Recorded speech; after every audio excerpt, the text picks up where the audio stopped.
श्रीरुद्रप्रश्न लघुन्यासः। ओं नमो भगवते रुद्राय।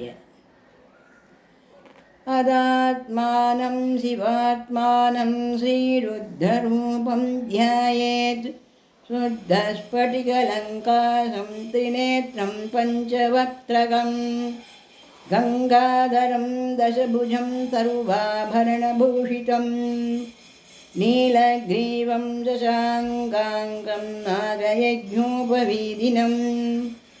व्याघ्रधर्मोत्तरीयं च वरेण्यम् अभयप्रदं कमण्डलवक्षसूत्राणां धारिणं शूलपाणिनं ज्वलन्तं पिङ्गळजडा शिखामुद्योतधारिणं वृषस्कन्धसमारूढं उमादेहार्तधारिणम्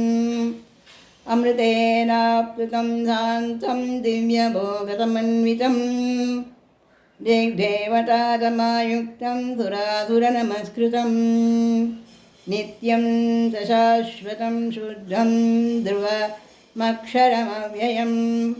सर्वव्यापीन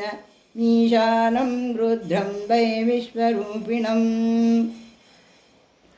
एवं ध्यात्वा द्विजं सम्यक् ततो यजनमारभेत् बोधायनसूत्रं दधातो रुद्धस्थानार्चन अभिषेकविधिं व्याख्यास्याम आदितयेव दीप्ते स्नात्वा उदेत्य शुचिप्रयतो ब्रह्मचारी शुक्लवासादेवाभिमुख त्यक्त्वा आत्मनिवेदितो सा भवेत्। रजने ब्रह्मा तिष्ठतो पादयोर्विष्णुस्तिष्ठतो अत्तयोर्नरतिष्ठतो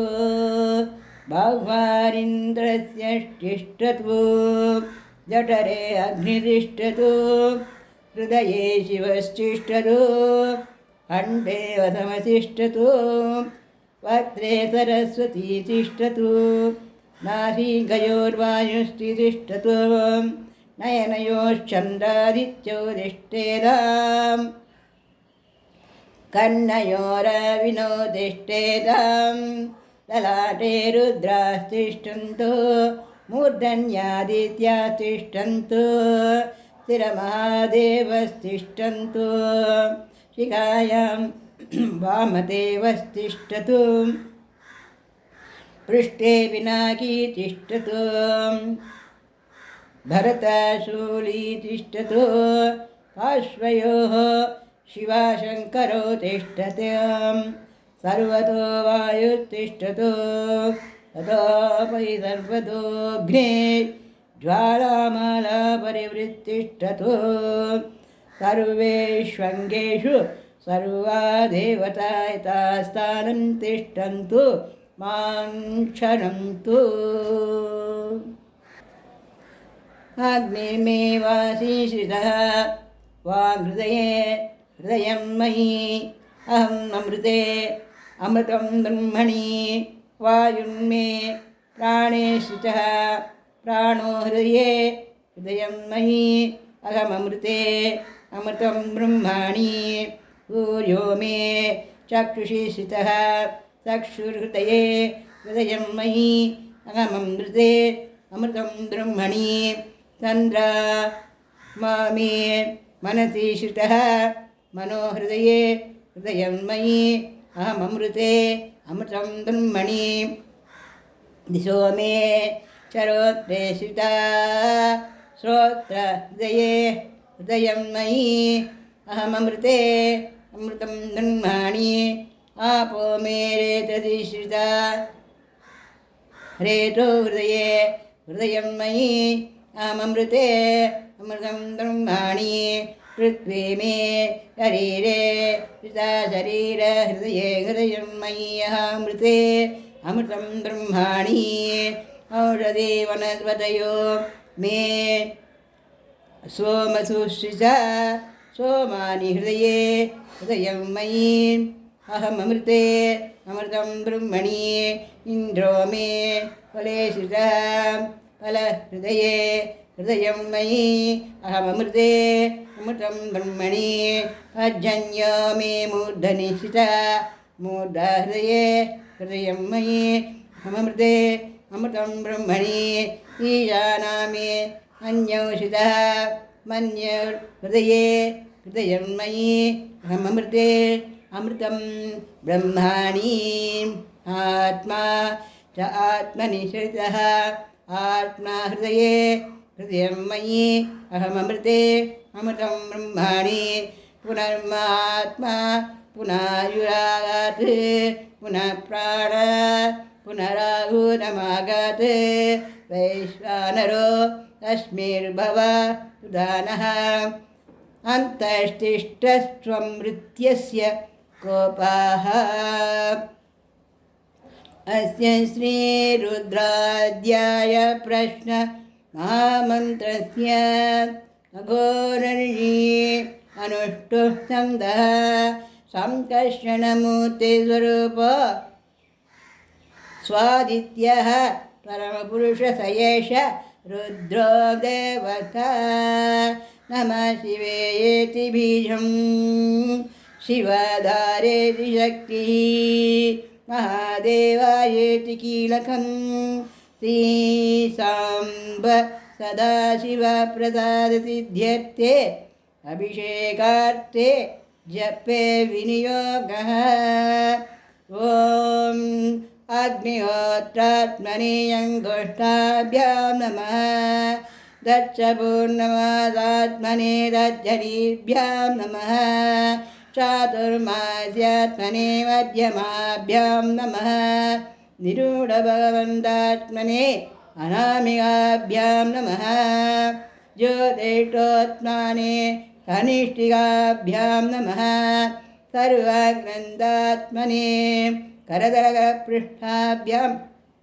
नमः अग्निहोरात्मने हृदयाय नमः दशपूर्णमासात्मने शिरदे स्वाहा चातुर्मास्यात्मने इकायै वषटे निरूढ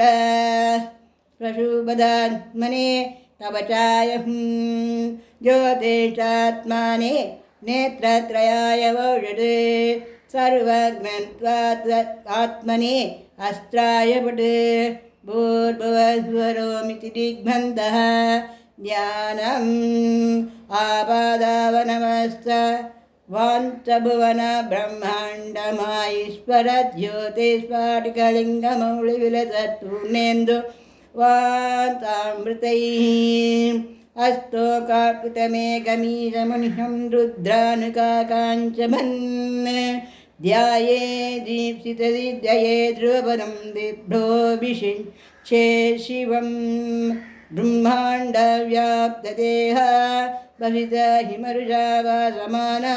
भुजङ्गैकण्ठे कालाकबद्धा कविड शशिकला चण्डकोदण्डहस्ता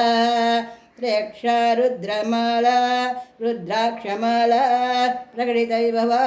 सम्भवा मूर्तिभेदा रुद्रश्रीरुद्रसूक्त प्रकटितविभवा न पश्यन्तु सौख्यम् ॐ गणानां त्वा गणपति हवामहे कविं कवीनामुपमश्रवस्तमं ज्येष्ठराजं ब्रह्मणस्तपन आन शृण्वन्नो दीवी शीलसाधुनम् ॐ श्रीमहागणपतये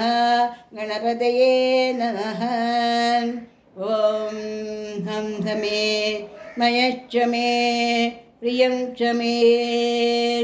कामाश्च मे सौमनसश्च मे भद्रश्च मे श्रेयश्च मे तस्यश्च मे यश्च मे भगश्च मे द्रविणं च मे नन्दाश्च मे श्रद्धा च मे क्षेमं च मे